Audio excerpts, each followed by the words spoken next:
They said it was punishment. They said I deserved what was coming. My name is Lisa Brennan, and in the summer of 1885, my life as I knew it ended. Not when my husband Thomas died, though that's what everyone believed. No, my life ended the morning his brother Richard stood in my parlor and told me I had two choices: accept his generous offer or be thrown into the streets of Boston with nothing but the clothes on my back. Thomas had been dead 3 months. 3 months of whispers behind gloved hands at church. 3 months of women crossing the street to avoid me. 3 months of being called the widow who killed her husband with her cold heart and sharp tongue. The truth didn't matter.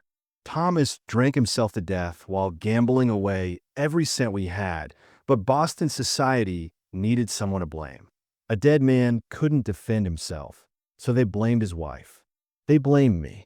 Richard Brennan was nothing like his brother. Where Thomas had been weak and desperate for approval, Richard was cold and calculating. He stood in my parlor that morning, looking at the furniture that would soon be sold to pay Thomas's debts, and he smiled. "I've made arrangements," he said, as if he were doing me a favor. "A rancher out in Montana Territory needs help. You'll go west and work for him. Consider it your penance for failing to be a proper wife to my brother. Perhaps hard work under a harsh man will teach you the humility you so clearly lack." I had no money, no family who would take me in. Richard had made sure of that, spreading his poison to anyone who might have helped. My own parents had turned their backs on me, choosing to believe Richard's lies over their own daughter. So I nodded. I accepted. What choice did I have? Richard handed me a train ticket and $20. "That's more than you deserve," he said. "Don't embarrass the Brennan name any further. Mr. Caldwell expects a worker, not a lady. You'll earn your keep, or you'll find yourself in far worse circumstances." The train journey west took 5 days. 5 days of watching the civilized world fall away, replaced by endless prairie and distant mountains. 5 days of listening to other passengers talk about the wild Montana Territory, about cowboys and cattle drives and men who live by their own rules. The women on the train looked at me with pity when I told them where I was going. One older woman touched my hand and whispered, "May God protect you, dear. Ranch work is hard enough, but working for a bachelor rancher." She didn't finish the sentence. She didn't have to. I spent those 5 days imagining what James Caldwell would be like. Richard had spoken of him with a strange mixture of respect and distaste, a hard man who runs a hard ranch.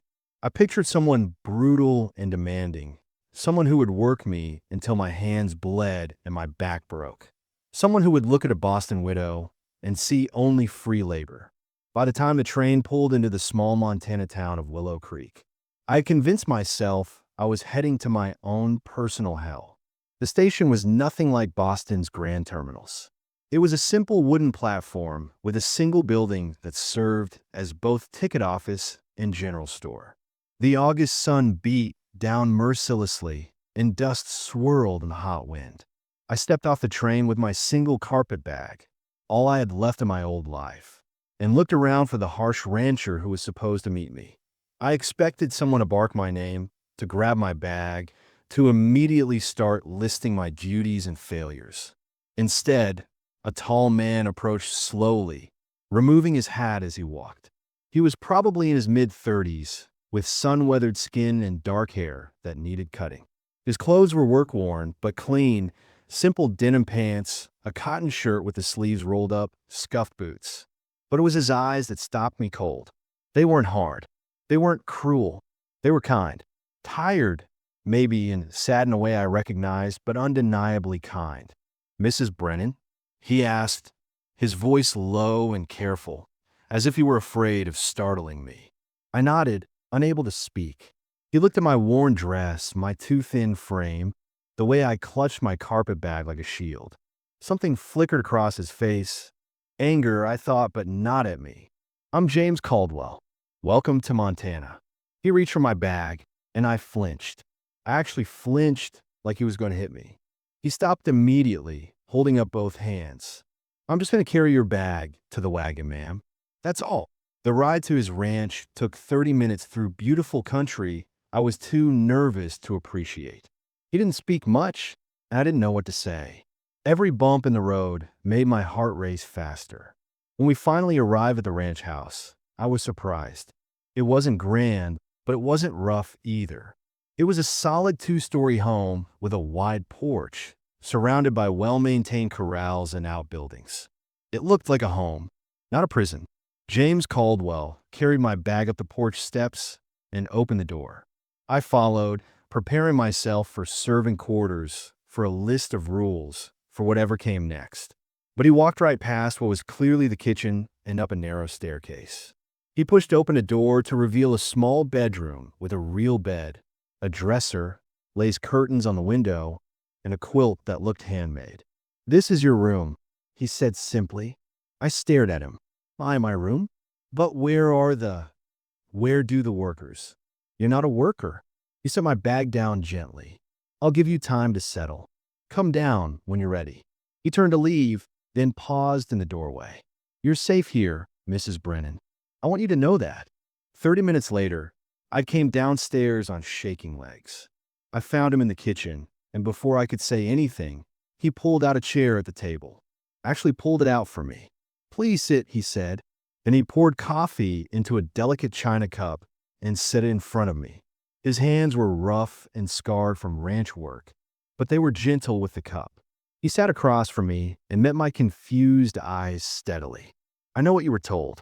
I know what you think this is, but you need to understand something right from the start." He leaned forward slightly. "You don't serve here, Mrs. Brennan. You live here. There's a difference." She sat alone with the steaming coffee, hands trembling around the cup. What kind of punishment was this? And what would he demand in return? I barely slept that first night. I lay in that comfortable bed with the soft quilt pulled up to my chin, waiting for the other shoe to drop. No man was this kind without expecting something in return. I'd learned that lesson well enough in Boston. So I waited for the midnight knock on my door, for the demands, for the revelation of what James Caldwell really wanted from me. But the knock never came. The house stayed quiet except for the settling of old wood and the distant sound of cattle. When dawn broke, I dressed quickly in my oldest work dress and made my way downstairs, determined to prove I wasn't lazy or useless. I would start earning my keep before he could accuse me of being a burden. But when I reached the kitchen, I stopped dead in the doorway. James Caldwell was already there, standing at the stove, cooking breakfast, cooking it himself. The smell of bacon and fresh biscuits filled the air, and he was humming softly as he worked. He turned when he heard my footstep and smiled. Actually smiled. "Good morning, Mrs. Brennan. I hope you slept well." Before I could answer, before I could offer to take over the cooking, he gestured to the table. "Please sit down. Breakfast is almost ready." And then he did it again. He pulled out the chair for me, like I was some kind of lady instead of a widow sent west as punishment. I sat because I didn't know what else to do. I watched in stunned silence as he plated food, generous portions, not scraps, and set it in front of me. Then he poured my coffee, added cream without asking if I wanted it, and sat down across from me with his own plate. "I usually eat around 6, he said conversationally, as if this were all perfectly normal. "But you take your time, finding your rhythm. No rush." I couldn't hold it in anymore. "Mr. Caldwell, what are my duties? What do you want me to do here? I need to know what's expected of me." He set down his fork and looked at me with those steady, kind eyes. "To heal," he said simply. "That's all. You're here to heal." "I don't understand." "Richard said, my brother-in-law said you needed a worker, that I was to earn my keep through hard labor, and—" "Your brother-in-law," James said, and his voice went cold in a way it hadn't before, "wrote me a letter full of lies about a troublesome woman who needed to learn her place. But I know how to read between the lines, Mrs. Brennan. I know what he was really saying. I know what he was really doing." He paused, jaw tight. "I asked for someone who needed refuge." He heard what he wanted to hear. The first week passed in a blur of confusion. Every morning, James made breakfast. Every morning, he pulled out my chair. He asked me how I slept, if I needed anything, if the room was comfortable enough. He fixed a loose board on the porch without being asked. He brought in wildflowers and put them in a jar on the kitchen table. He never raised his voice. He never made demands.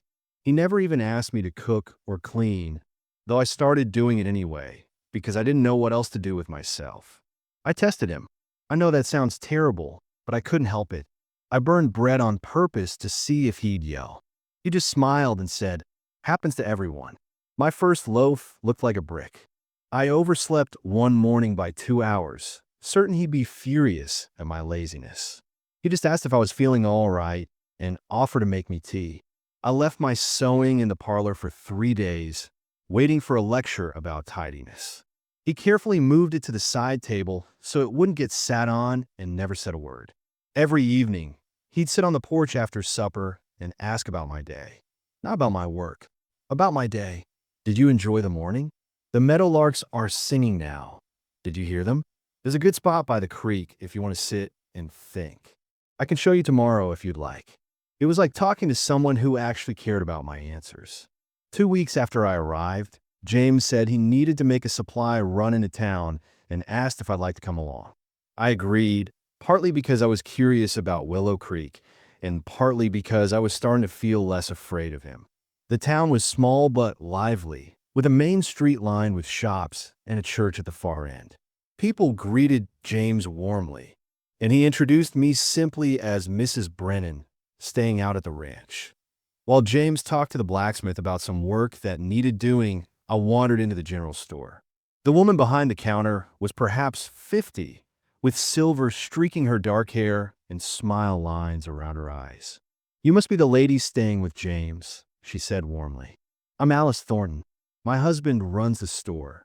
She came around the counter and took my hands in hers. "How are you settling in, dear?" Something about her kindness broke through my carefully maintained walls. "I don't understand," I heard myself saying. "Richard told me James Caldwell was a harsh man who needed a worker, but he's been nothing but kind. He won't let me work. He treats me like a guest, like someone who matters. I don't understand what he wants from me." Alice's expression shifted to something sad and knowing. She glanced toward the door, then lowered her voice. "Did your brother-in-law tell you about James's sister?" I shook my head, suddenly cold despite the warm day. Her name was Elena. Sweet girl, maybe 20 years old. About 5 years back, her family back east, some distant cousins, decided she needed to marry a man they chose. She didn't want to, but they forced her, sent her west to some rancher up north who'd paid for a bride. Alice's hands tightened on mine. James didn't know until it was too late. By the time he got word and rode up there, Elena was dead. That man had worked her like a mule and beaten her for every imagined failure. She'd been there less than 6 months. My breath caught in my throat. "James couldn't save his sister," Alice continued, her eyes bright with tears. "But he swore he'd save every woman he could after that. About a year ago, he wrote to several contacts back east saying if they knew of any woman who needed a fresh start, a safe place to send her to him. No questions asked, no conditions." She squeezed my hands. "Your brother-in-law's letter probably talked about sending you west as punishment, as penance for your supposed failures. But James read it and saw a woman being abused and controlled. He saw someone who needed saving, so he said yes." The floor seemed to tilt under my feet. He knew what Richard was doing to me. James Caldwell is good at reading what people don't say, dear. It's a gift and a burden. Alice smiled sadly. "The kindness isn't a trick. It's intentional mercy. He brought you here to give you back your life, not to take what was left of it." I bought my supplies in a daze. The ride back to the ranch was quiet, but this time the silence felt different. I kept glancing at James, seeing him in a new light. The way he handled the horses so gently. The way he nodded to other travelers on the road. The way he pointed out a hawk circling overhead, not because he thought I cared, but because he wanted to share something beautiful with me. When we got home and he started to unload the wagon, I finally found my voice. "Mr. Caldwell, Mrs. Thornton told me about your sister. About Elena. I'm so sorry for your loss." He froze, a sack of flour in his arms. For a long moment, he didn't move. Then he set the flower down carefully and turned to face me. "Alice talks too much sometimes," he said, but there was no anger in it. "She helped me understand," I said quietly. "Why you're doing this? Why you brought me here?" "I brought you here because no one deserves what was being done to you," he said firmly. "Elena deserved better. You deserve better. It's that simple." "It's not simple at all," I whispered. "It's the most complicated kindness anyone has ever shown me." He looked at me for a long moment, and something passed between us. Understanding, maybe, or the beginning of it. "You don't owe me anything for it, Mrs. Brennan. Not gratitude, not service, not anything. You're here because you deserve to be safe. That's all." That night, I lay in bed with tears running down my face into the pillow. But for the first time in months, they weren't tears of despair. James Caldwell had known what I was running from. He'd read Richard's cruel letter and seen through every lie. And he'd chosen to save me anyway. She returned to the ranch with tears on her cheeks and a new weight in her chest. He'd known all along what she was running from, and he'd chosen to save her anyway. But why? 3 days after my conversation with Alice Thornton, a summer rainstorm rolled across the prairie. I sat on the porch watching the rain hammer down, and James came out with 2 cups of coffee. He sat in the chair beside mine, and for a while we just listened to the storm. Then I said quietly, "Why did you really bring me here?" He was silent for so long I thought he wouldn't answer. Finally, he said, "Because I failed Elena. I can't bring her back, but I can make sure other women don't suffer the way she did." When your brother-in-law's letter came, talking about a widow who needed discipline and hard work to learn humility, I knew exactly what he was really doing. I've seen that language before. Men who want to punish women for not being what they think they should be. He looked at me then. "You don't owe anyone atoning, Mrs. Brennan. Least of all me." Something broke open in my chest. "My husband drank himself to death," I said, the words tumbling out. Everyone blamed me for not being sweet enough, gentle enough, quiet enough. They said I drove him to it with my cold heart. But the truth is, Thomas was weak and I couldn't save him from himself. I tried for 5 years, and it wasn't enough. "That wasn't your burden to carry," James said firmly. "A man's choices are his own." We sat in the rain-washed quiet, 2 people who'd both lost someone and carried guilt we didn't deserve. For the first time since Thomas died, I felt truly understood. Summer deepened, and so did the change in me. I started sleeping through the night. My hand stopped shaking. I planted a garden behind the house, and James built me raised beds without being asked. I learned to ride one of his gentler horses, and we started taking morning rides across the ranch. The Montana landscape was beautiful in ways Boston never was. Endless sky, rolling grassland, mountains purple in the distance. I felt myself healing in the space and silence. One evening, I found James's mother's piano in the parlor, dusty and silent. "May I?" I asked, and he nodded. I hadn't played since before Thomas's gambling got bad. He'd sold my piano to pay debts. But my fingers remembered. I played simple songs at first, then more complex pieces as confidence returned. James sat in the doorway with his eyes closed, and when I finished he said, quietly, "This house hasn't had music in 10 years. Thank you." A week before the July 4th celebration in town, James asked if I knew how to dance. When I said it had been years, he smiled and held out his hand. Right there in the kitchen, with no music but his humming, he taught me the steps. His hand was warm on my waist, his other hand gentle around mine. We moved slowly across the worn floorboards, and I realized I was laughing. Actually laughing. When I last laughed. "Will you come to the celebration with me?" he asked. "As my guest, not my employee or anything else. Just as Lisa." He'd never used my first name before. Hearing it in his voice did something to my heart. "I like that, James." The almost moment came on a quiet evening. We were sitting on the porch watching the sunset paint the sky gold and pink. Our hands were resting on the porch rail, close enough that his pinky finger brushed against mine. Neither of us moved away. We sat like that as the stars came out, not speaking, just being together. The feelings were there, acknowledged in the silence. But neither of us was ready to name them yet. On July 4th, I wore my best dress, the one I'd saved from Boston, and James helped me into the wagon. The town was decorated with bunting and flags. People were kind, welcoming me like I belonged. Mrs. Thornton hugged me. The blacksmith's wife invited me to a quilting circle. For the first time in a year, I felt like maybe I could have a real life again.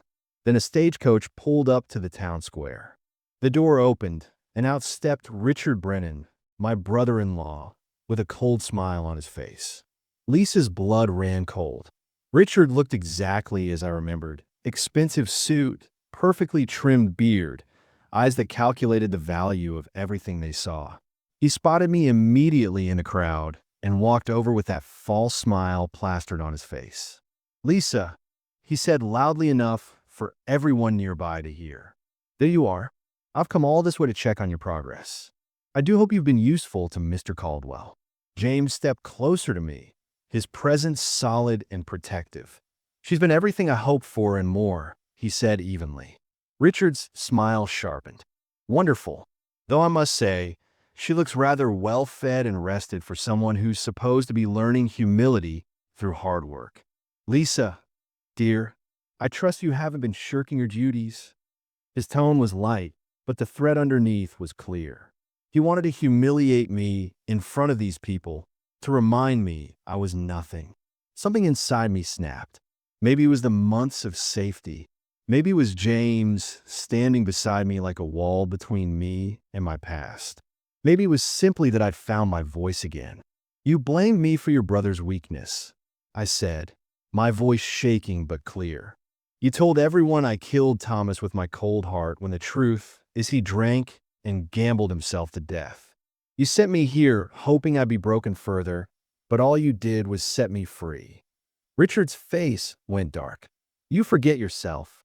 You're here because I allowed it, because I showed you mercy when you had nothing.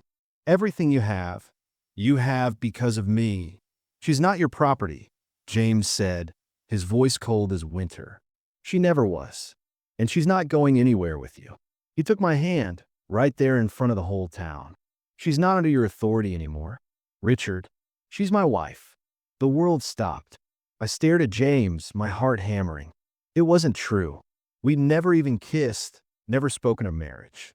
But he held my hand firmly and met Richard's eyes with absolute certainty. Richard sputtered. "That's impossible. She's been here barely 3 months. You can't possibly." "We were married 2 weeks ago," James said smoothly. Quiet ceremony. Mrs. Caldwell chose to keep her situation private until she was ready. Now she's ready. He looked at me, and in his eyes I saw the truth. He was lying to protect me, giving me a shield Richard couldn't break through. "Isn't that right, Lisa?" I could have contradicted him. I could have told the truth. But I understood what he was offering. Complete freedom from Richard's control, a protection that even my brother-in-law's money and influence couldn't penetrate. "Yes," I said, squeezing James's hand. "That's right." Richard's face went purple with rage, but there was nothing he could do. Not here, not in front of witnesses, not when James Caldwell was a respected rancher and I was claiming to be his wife. He made threats, vague ones about propriety and family reputation, but they were empty. Finally, he climbed back into his stagecoach and left, defeated and furious. The ride home was silent. My mind spun with what just happened, what James had done, what it meant. When we got to the ranch, I finally turned to him. "Why did you say that? You didn't have to lie for me. I wasn't going to let him take you," James said simply. Legal marriage was the only claim he'd have to respect. "I'm sorry I didn't ask first, but what if it wasn't a lie?" The words came out before I could stop them. What if I wanted to be true? "I want to be yours, James. Not as obligation or gratitude, but because somewhere along the way I fell in love with you." His eyes widened. "Lisa, I've been half in love with you since the day you stopped flinching when I came near. But I didn't want you to feel pressured or—" "Then ask me," I whispered. "Ask me properly." James Caldwell dropped to one knee right there in the kitchen, took my hand, and said, "Lisa Brennan, Would you do me the honor of becoming my wife? For real this time? Yes, I said, tears streaming down my face. Yes. But the next morning, Richard returned, this time with the sheriff, claiming Lisa was under contract of indenture. James stood on the porch, jaw set, ready for battle. The sheriff was a graying man named Tom Edwards who'd known James for years. He dismounted slowly, holding a piece of paper Richard had shoved into his hands. "I'm sorry about this, James," he said, sounding tired. "Mr. Brennan here claims Mrs. Brennan is under a contract of indenture to work for you for 2 years minimum. So she can't just up and marry without fulfilling her obligations." Richard stood behind the sheriff with his arms crossed, looking smug. "The contract is quite clear. Lisa agreed to work for Mr. Caldwell for a period of no less than 2 years in exchange for room and board. Marriage doesn't void a legal contract." James's jaw was tight, but his voice stayed calm. "There is no contract, Tom. Show me this paper." The sheriff handed it over, and James scanned it quickly. Then he went into the house and returned with a wooden box. From it, he pulled several letters. "Here's the original correspondence from Mr. Brennan. Nowhere does it mention a contract or indenture. He wrote asking if I needed help on the ranch and offering to send his sister-in-law. I wrote back saying I'd welcome her as a guest, not an employee. There was never any contract because I never asked for one." Sheriff Edwards examined both sets of papers, comparing them carefully. Richard's face was getting red. "She owes the family for her." "For what?" James cut him off. "For your brother gambling away their money? For you forcing her out of Boston with threats? For sending her west, hoping she'd be miserable?" He turned to the sheriff. "Tom, you know me. Have I ever had anyone work here under contract? Have I ever treated anyone like property?" The sheriff sighed and handed the fake contract back to Richard.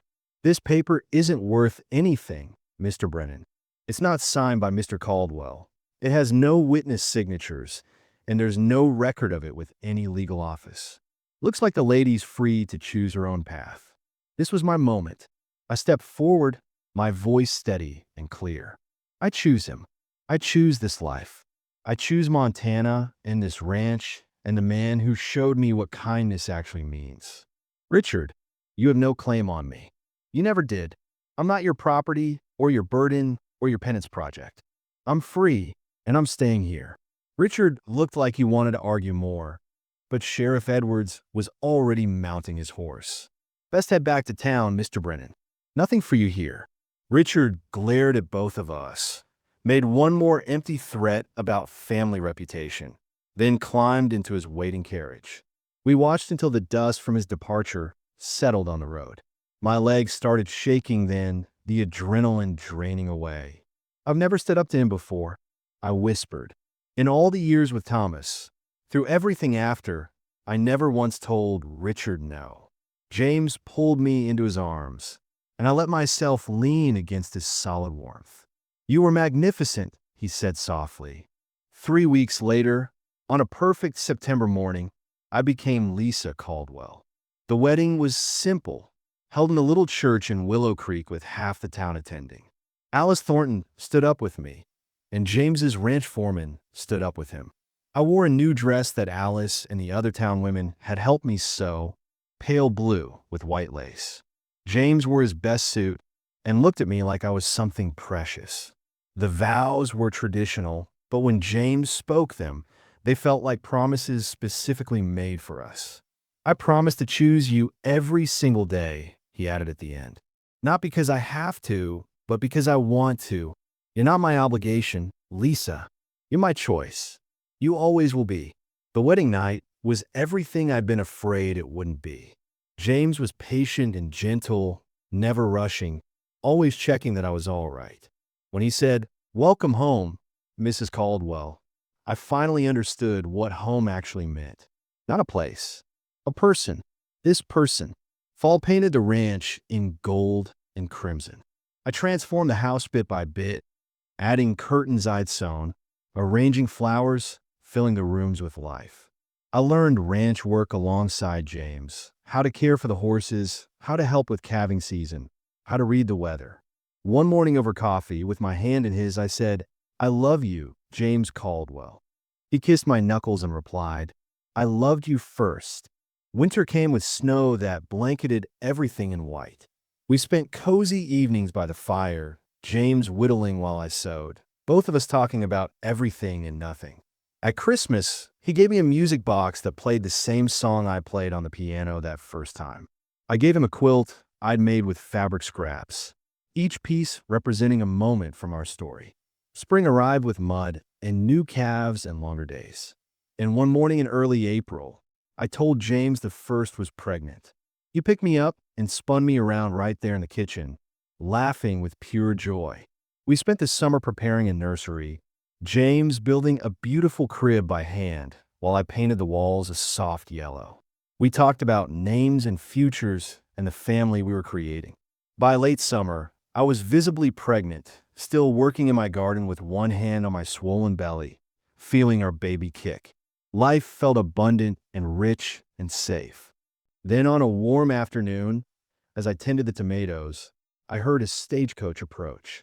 A young woman stepped out, terrified, clutching a carpet bag. The driver called out, "Delivery for Caldwell Ranch.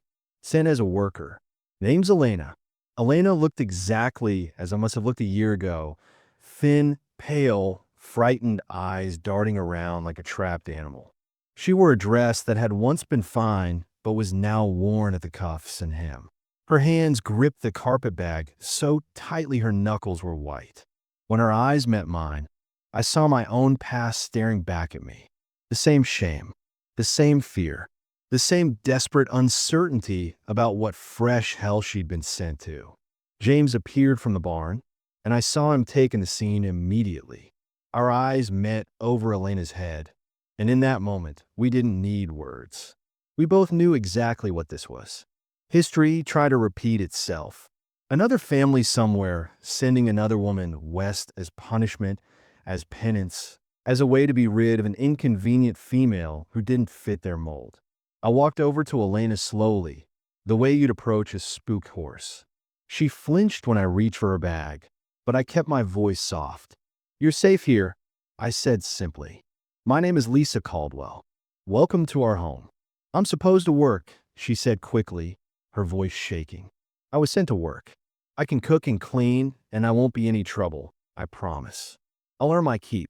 The words were so familiar, they hurt my heart. "Come inside," I said gently, taking her bag. She followed me like someone walking to her execution, shoulders hunched, ready for the blow to fall. James followed silently behind us, giving her space. I led her upstairs to the same guest room I'd stayed a year ago. The same lace curtains, the same handmade quilt, the same window looking out over the prairie. "This is your room," I told her. Elena stared at the bed like she'd never seen one before. "My room? But where do the workers sleep? Where's the—" "You're not a worker, Elena." I set her bag down gently. "You don't serve here. You live here." The same words James had said to me. The same gift I was now passing forward. She looked at me with such confusion and fear that I wanted to cry. "I don't understand. They said I was being sent to work for a rancher. They said it was my punishment for—" She stopped, biting her lip. "For not being what someone else thought you should be." I finished quietly. She nodded, tears spilling down her cheeks. "I know. I was sent here for the same reason. But Elena, this isn't punishment. This is refuge. Take your time. Rest. We'll talk more when you're ready." The next morning, Elena came downstairs looking like she hadn't slept. She hovered in the kitchen doorway, uncertain. James was making breakfast as always, and when he saw her, he pulled out a chair at the table. "Please sit, Miss Elena. Coffee." She sat like she expected the chair to disappear beneath her. James poured her coffee, added cream, and set it in front of her with the same gentle care he'd shown me. Then he served breakfast, eggs, bacon, fresh biscuits, and sat down with his own plate. Elena stared at the food like it might be poison. I reached over and took her hand. "It's real," I said softly. "The kindness is real. James brought me here a year ago when I was exactly where you are now. Scared, ashamed, certain I deserved whatever punishment was coming. But he showed me something different. He showed me that I was worth saving, that I deserved gentleness, that my life could be more than just surviving. I squeezed her hand. "You're here to heal, Elena. That's all." The tears came then, great shaking sobs that seemed to come from somewhere deep inside her. I moved my chair closer and held her while she cried. James quietly got up and left us alone, understanding that some moments are just for women who've walked the same hard road. Fall arrived with a different kind of fullness. In late September, I went into labor with James beside me and Elena helping where she could. Grace Elizabeth Caldwell was born just after dawn, tiny and perfect in hours. James held our daughter with tears streaming down his face and said, "She's going to grow up knowing she's loved. She's going to grow up knowing her worth. She's going to grow up free." By the following spring, word had spread. 2 more women arrived, one sent by a cruel father, another escaping a violent husband. Our house expanded to hold them all. The ranch became something more than just a home. It became a refuge, a place where broken women could find their footing again. Some stayed months, some stayed years. One eventually married the blacksmith in town. Another opened a dress shop. They all healed in their own time, in their own way. The kitchen was the heart of it all. On a particular spring afternoon, I stood there with baby Grace on my hip, teaching Elena how to make bread. The other women were in the garden, their laughter drifting through the open windows. The piano music floated from the parlor where one of the newer arrivals was practicing. James stood in the doorway watching us, and when I looked over, he smiled. "How's my queen today?" he asked, the nickname he'd given me months ago. "Ruling her kingdom," I replied with a grin. He came over and kissed my forehead, then Grace's. That evening, we sat on the porch together.